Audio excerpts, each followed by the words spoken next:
headlines. These high-profile cases have shed light on the reasons why so many people cheat and how many are now trying to break that cycle. Joining us this morning to talk about the phenomenon is NeKisha-Michelle. She is a life coach and author of a book titled Breaking Invisible Chains. NeKisha-Michelle, it's not a new thing. Mistresses and their men have been around for a long time.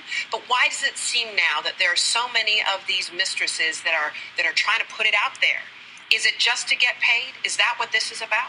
Well, it could be just to get paid, but it's a little deeper than that. When you feel like something is missing in your life and you have an infatuation with success, power, and money, and it looks good in a suit or with a golf club, you want to go after that. And when you go after that, it's because you're deficient in something that's in your life, you know? And so you think that's the answer. And more than likely, a lot of these women really just want to be the new first lady. They're in competition to be number one. Because don't you think that this has changed? I mean, look, these guys are more to blame than anybody, but when you look at these mistresses and these women coming out, it's different than it used to be. Women didn't want to be known as the mistress. They wanted to... It's almost as if they're proud of it. It's like they're proud of it, and they're not ashamed, and they're not saying, I'm sorry. They want apologies nowadays. And what changed? What is going on? Well, what has changed is, of course, it's a demoralization of what's going on. You know, no boundaries anymore. But they really feel like they were there to pick up the pieces from what the men whispered in their ear, what the woman wasn't doing. So they feel like if I was there picking up the pieces for you, and I was, I'm a little more than it was just more the intimacy. You know, you gave me trips, gifts, and you were just filling all my needs, and I know I was filling yours because you kept coming back. So therefore, I should be acknowledged because I was basically the second wife. Do you think that some of these women actually believe in their mind that these relationships will work out? Absolutely, and that's their number one goal, because we don't always know what was said, but more than likely it's, I'm not happy at home.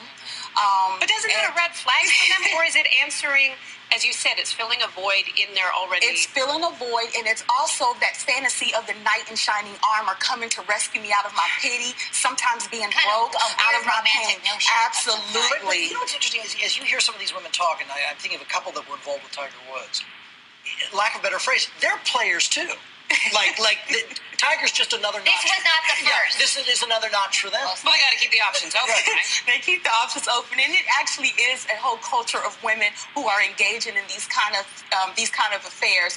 Because number one, again, it's that fantasy that I'm getting all of my needs met, and eventually, if I keep being involved, I'll get the right one, and I'll get to be the number one. I'll be the queen bee very soon. So they keep trying. It's like a game. They keep trying and trying until they get the number one seat. Did they ever, we talk about it, and we've said it, we get so morally incensed. Don't they ever think of the wife and the children? Do they? They do, but they don't think about it like we do poor Ellen, poor Sandra. They don't think like that. They're thinking, I am in competition, and obviously it's her fault. She is undeserving of this man. The whole world has turned into The Bachelor. Yes. the world is undoing of America. But I think the one thing that surprises people is this idea of quantity. That the fact that, in other words, if Tiger had 16 girlfriends, he might as well have had 160 girlfriends, and there were 160 available. Right, exactly. There's always, whatever you're seeking, there's always going to be the counterpart seeking you as well. And that's kind of like the law of attraction thing. What you're seeking is also seeking you. Do some of these women come to you, and not these exact women, but some of these women come to you and say, I don't like who I am. I want to change. I don't want to be going after a man who's already involved. I want to change my behavior? Absolutely, because even though they love feeling special, they love all the gifts, the trips, and all the excitement that comes with it, but it takes a toll. I call it the tornado effect, because their emotions, your emotions, they go up and down. You become depressed. You become, you just get mentally ill, basically, because you're always wondering, I did everything for him, everything that he said for me to do, and I still didn't get that number one seat. So it just sends you on an emotional spiral. Wow. And you just get tired of that going over and over. You can't sleep. You're losing weight. You can't function. You're losing your career. All of that. It's an ugly, as you say, invisible chains, but you're breaking the invisible chains. And NeKisha-Michelle, thank you so much. That's the book titled right there. Go to KTLa.com. Click on the red info button. Thank you so much. Thank you. Thanks.